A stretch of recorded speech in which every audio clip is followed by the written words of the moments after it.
yang dirasakan orang lain, apa yang dikatakan orang lain, bagaimana perlakuan orang lain itu di luar kontrol kita. Kita baik aja, orang ada yang nggak suka kan? Iya benar.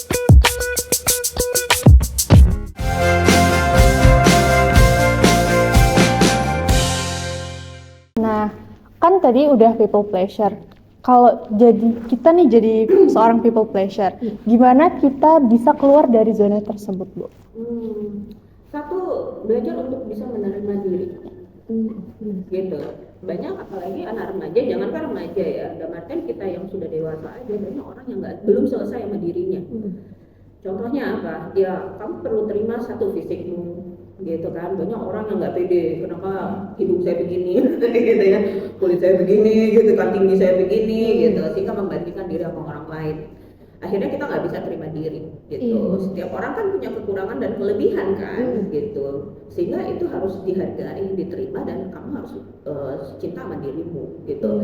Sehingga kamu bisa menentukan sikap, karena kamu bisa lebih pede ketika ada hal-hal yang mungkin tidak bisa kamu terima, dalam artian kamu bisa menolak itu dengan lega, gitu, dalam artian karena itu tidak sesuai dengan diri, gitu. Kan ada juga kita namanya batasan diri. Iya benar. Misalnya kita tuh nggak suka orang yang suka berbohong. Iya, benar. Ketika orang itu sudah beberapa kali membohongi, harusnya kan kita sudah bisa mengambil sikap. Nah, orang-orang people pleaser itu nggak bisa.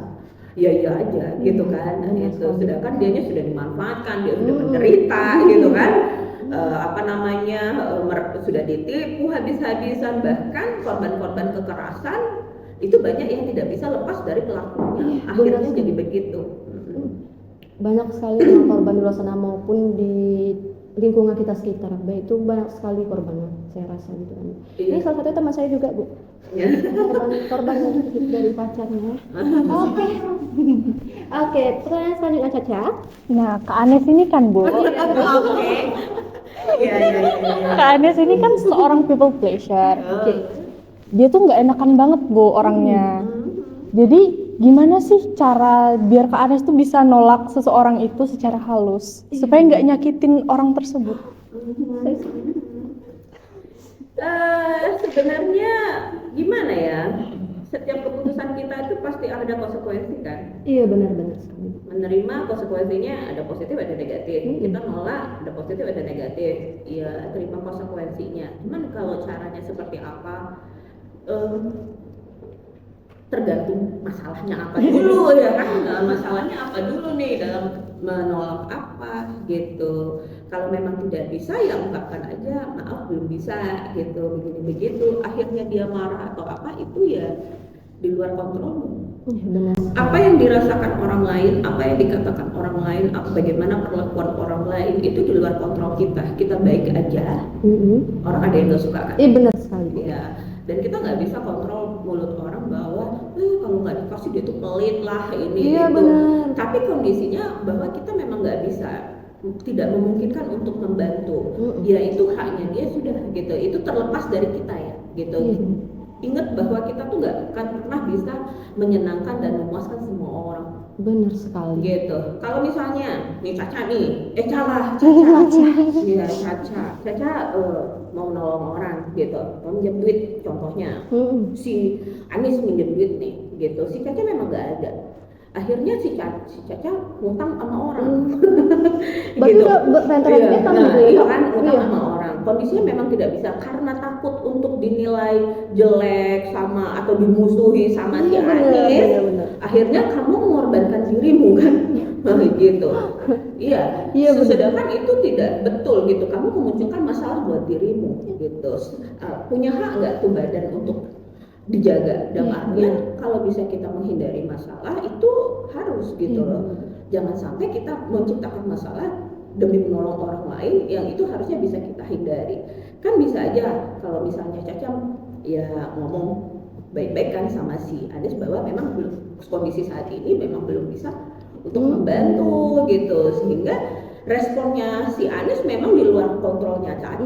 Gitu. Suka nggak suka ya itu Caca, tergantung Anisnya gitu. Nah yang jadi masalah ketika kamu akhirnya menginikan masalah, bukan menyelesaikan masalah tapi nambah masalah. Benar sekali ya.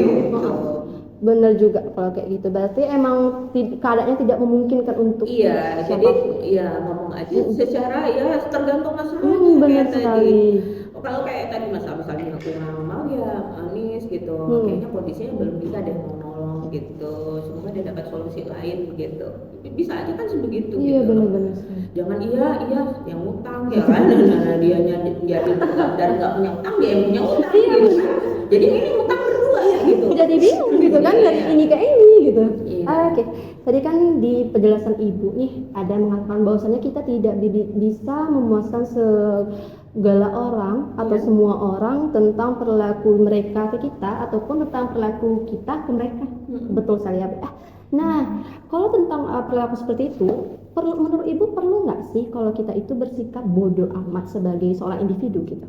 Bodo amat, ya pada momen yang seperti itu iya, karena di luar kontrol kita kan. Iya, benar Yang bisa sekali. kita kendalikan adalah diri kita. Iya benar. Bagaimana kita berpikir, bagaimana kita mengambil keputusan, bagaimana kita berbicara, bagaimana kita bersikap, ya itu darinya kita kan. Nah, tapi bagaimana orang lain, ya itu di luar kontrolnya kita. Selagi kita juga nggak ngerugiin orang kan. Betul. Gitu. Kalau kitanya salah ya evaluasi diri dong gitu kan, jangan bodoh amat, itu kan ego namanya.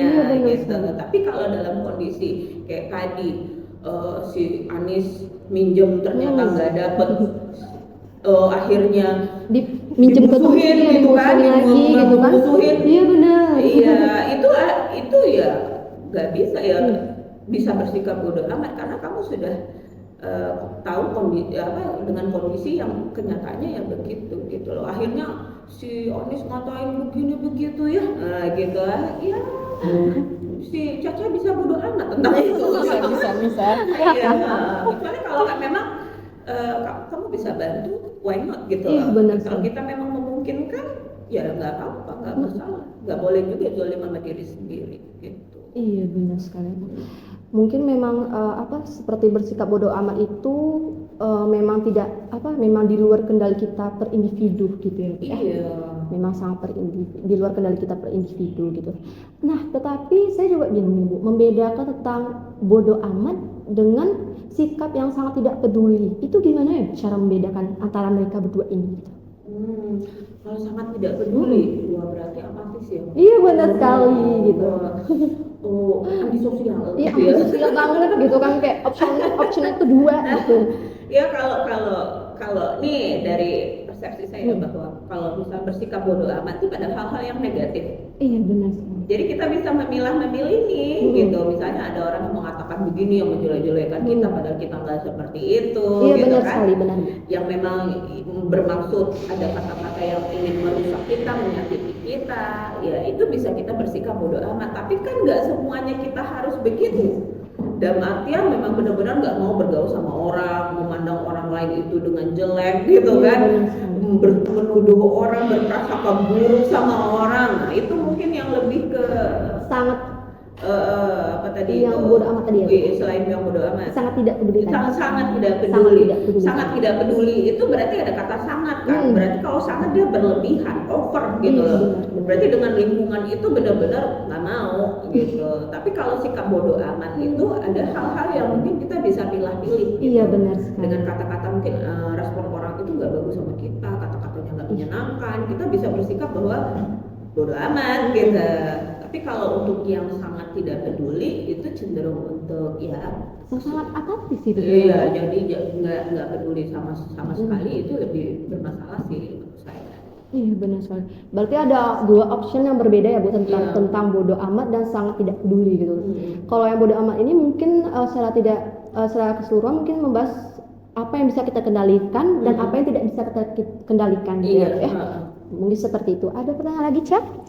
Nah, tadi kan kita udah bahas topik people pleasure, bodo amat. Lalu gimana dengan quarter life crisis? Apa penyebabnya sih, Bu? Sebenarnya tadi masa transisi ya. Iya benar. Transisi antara masa remaja ke masa dewasa. Kalau menurut teorinya tuh umur 25 sampai 42 tahun. 40 sampai 42 tahun itu adalah masa pencarian. Gitu loh. Tapi setidaknya di 20 memasuki 30 itu sudah menentukan gitu. yang quarter life crisis itu ini kan dari umur belasan nih. Umur belasan itu kan umur sekolah, umur pendidikan. Lulus S1 paling nggak 21-22. Iya benar. Gitu. Jadi memasuki fase lepas dari pendidikan, kemudian memasuki dunia kerja. Dan itu kan dunia yang berbeda. Iya benar sekali. Nah, di dalam dunia kerja kamu akan diminta dan dituntut bisa memenuhi tuntutan dari pekerjaan gitu loh. Nah, sedangkan waktu kuliah ini kan masih begini sama orang tua. Iya benar, masih minta ya. Masih minta ya, gitu kan. Nah, kan masih dikasih orang tua gitu. Walaupun banyak juga yang kuliah bekerja mandiri untuk menghidupi diri sendiri dan untuk biaya kuliah. Nah, ada juga gitu. Double peran gitu ya. Tapi mayoritas kan masih yang dibiayai gitu. Nah, dibiayai orang tua. Nah, perbedaan penggantian peran itu gitu. Karena kita di dalam transisi dalam kehidupan kita akan punya beberapa transisi dari siswa ke mahasiswa. Dari mahasiswa lulus nih dari pegawai atau karyawan. Iya benar. Iya kan? Terus akan menikah. Benar sekali Bu. Iya. Beda lagi tuh perannya dari bujang dari gadis ke suami jadi istri. Iya kan? Iya benar. Krisis lagi tuh. Krisis banget, krisis banget. Punya anak. Tambah krisis lagi ya Bu ya. Krisis lagi kan. Nah ini biasanya single ya kan, mau makan seblak seenaknya, mau makan geprek ya kan. Sekarang malah mikir pampers anaknya, susu gitu. lagi Bu. Susu mau hangout sama teman-teman, anaknya nangis di rumah kan nggak bisa gitu. Jadi menjalani peran itu makanya ada istilah baby blues itu. Baby blues itu ketika si baik ayah dan ibu ya ketika menjalani peran baru itu shock gitu, dan akhirnya merasa bisa akhirnya jadi depresi gitu loh, karena biasanya bebas, tidur nggak terganggu, hormonnya kan kalau habis melahirkan tuh berubah ya. Nah berubah, terus juga ya berat badan lah ya, secara ekonomi, keuangan dan sebagainya macamnya mengalami perubahan gitu, harus mikir bayar rumah, listrik ya, motor masih dicicil mungkin gitu ya kan, utang nikah belum lunas ya ampun, banyak catering nih juga belum. Gitu. Jadi iya akhirnya kan begitu, belum lagi anak sekolah dari TK masih kecil biayanya, masuk kecil. SD, SMP, SMA, kuliah, transisi, semua hidup itu ada transisinya. Ada jenjangnya ya, jenjang tersendiri gitu. Jadi ada fase-fase, ada perbedaan fase-fase. Anaknya udah gede, udah lulus kuliah selesai, nikah. Ada cucunya lagi nih, ada cucunya lagi gitu kan. Jadi kehidupan tuh ya begitu. Emang banyak jenjang sekali yang harus kita lewati ya Bu. Yes, dan orang yang sehat bisa melewati semua fase itu. Iya benar sekali Bu. Ini teman saya lebih ke stres gitu sekarang ini gitu kan. Lebih jenjang ya. Bebek saya hipnotis gimana? Hipnotis acara sulap kali Bu. Oke, selanjutnya Caca. Nah tadi kan quarter life crisis. Nah tadi itu tuh kan fase-fase jenjang-jenjang kita tuh dalam kehidupan kan Bu. Jadi kita tuh cara beradaptasinya tuh gimana Bu? Atau cara menghadapinya? Menghadapi ya belajar dengan peran-peran baru gitu. Menerima kenyataan. Agak susah ya Bu kalau menerima kenyataan ini. Agak susah banget. Kak Ane sukanya lari dari kenyataan. Iya kan, suka lari dari kenyataan gitu ya kan. Iya. Banyak kan orang kan belum siap. Iya benar. Bahkan tidak mau siap. Benar sekali. Itulah yang akhirnya orang-orang yang sering tidak bisa menghadapi kenyataan itu cenderung untuk mudah cemas. Makanya orang pada fase ini kan sering cemas. Iya benar Bu. Nanti masa depan saya gimana, susah nanti, sengsara, hidup saya gimana, bisa makan enggak, kerjanya di mana ya kan? Iya benar Bu, benar. Gitu. Karena sudah berpikir tentang masa depannya seperti apa. Iya benar. Gitu. Dan itu sangat-sangat menyakiti untuk pikiran kita sendiri ya Bu ya. Iya. Lebih ke menimbulkan penyakit yang lain gitu karena udah mikirnya berlebih gitu kan. Iya. Jadi kan kita itu sering sakit karena diri kita sendiri. Gitu. Sebenarnya pikiran kita yang menyakiti kita gitu.